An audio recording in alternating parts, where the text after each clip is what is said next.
même Ja'far as-Siddiq alayhi salam a dit, avant Al-Qaim al-Mahdi, 2 morts, la mort rouge et la mort blanche, jusqu'à que de 7, 5 disparaîtront. Quant à la mort rouge, c'est l'épée, et la mort blanche, c'est la peste. Le Mahdi alayhi salam n'apparaîtra que lorsque les gens éprouveront une grande crainte et seront affligés par des troubles, des guerres civiles et autres catastrophes. De très douloureuses et pénibles situations seront perceptibles. Des conflits se poursuivront indéfiniment. Ils provoqueront la mort des mères, des pères, des filles, des hommes et toucheront tout le monde. Parmi ces situations, il existera des différends, de la violence, de la destruction et de la rapine. Les gens se demanderont quand cela cessera, mais cela continuera. Cette affaire, la venue de l'imam Mahdi alayhi salam, ne se réalisera pas avant que ne disparaissent les 2 tiers de l'humanité.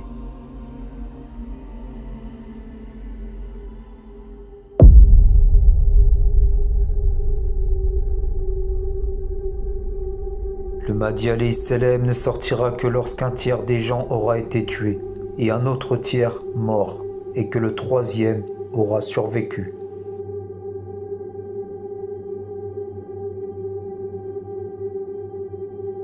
D'après Ja'far as-Siddiq alayhi salam, le désaccord dans la prononciation du mot justice liera en eux beaucoup d'effusions de sang et mourront parmi eux des milliers et des milliers, et on tuera en ces jours ce qu'il y a entre l'Orient et l'Occident sur chaque 3000, 1000 personnes.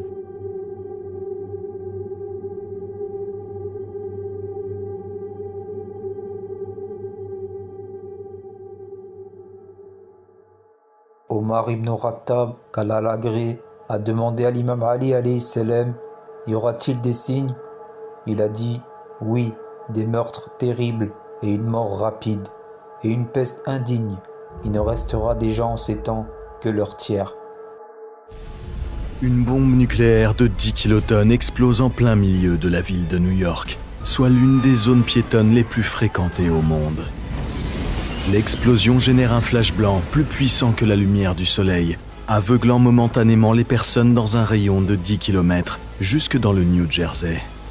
Une vague de chaleur brûlante et une boule de feu géante aussi chaude que le soleil réduisent en poussière toutes les personnes se trouvant dans un rayon de 30 mètres. C'est comme si tout le monde avait été incinéré en un instant. Sur le sol, on ne voit plus que des silhouettes, des photographies nucléaires de ce qui, il y a quelques secondes, étaient des personnes. C'est terrifiant. Et ce scénario épouvantable n'est qu'un début. Quelle nation serait capable de réduire le monde en cendres? Tout ceci est hypothétique, mais les États-Unis et la Russie sont les 2 pays qui disposent des arsenaux nucléaires les plus importants. Tous 2 possèdent des milliers d'ogives nucléaires, ce qui est suffisant pour provoquer une destruction généralisée à une échelle inimaginable. Semaine avant l'attaque nucléaire imminente, la panique s'installe car les dirigeants mondiaux semblent incapables d'éviter la catastrophe.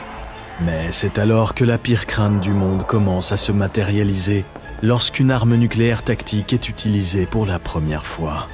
Et elle atteint une cible militaire russe. Des vies humaines et des biens à proximité sont immédiatement décimés autour de la zone de frappe. La Russie, la Chine et la Biélorussie préparent une contre-attaque. Les alliés américains de l'OTAN sont tout aussi prêts à appuyer sur leur bouton rouge. Le jour fatidique arrive et l'impensable se produit. Des ogives nucléaires s'abattent sur les grandes villes, les installations militaires et les infrastructures clés. Les premières frappes font des millions de morts en quelques heures. Les détonations déclenchent une série d'événements cataclysmiques, dont une puissante onde de choc. Voyons comment une onde de choc affecte les personnes situées à différentes distances de l'épicentre. Nous avons déjà vu ce qui se passe lorsque l'on se trouve à moins d'1 kilomètre de l'explosion de la bombe. La chaleur extrême provoque la vaporisation complète de tout ce qui se trouve dans le rayon de l'explosion. C'est comme si l'on était incinéré instantanément à une température de 300 000 degrés ou plus. À 5 km de distance, l'onde de choc reste dévastatrice. Les structures sont aplaties et les incendies font rage de manière incontrôlée. La force de l'explosion peut causer des blessures graves et des décès.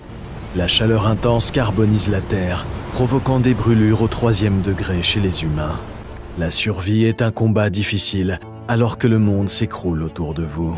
À 10 km du point zéro, l'onde de choc est encore puissante. Les bâtiments sont endommagés et l'explosion a une force destructrice. À cette distance, le danger immédiat diminue, mais l'impact reste mortel. La chaleur peut encore provoquer des brûlures au 1er et au 2e degré.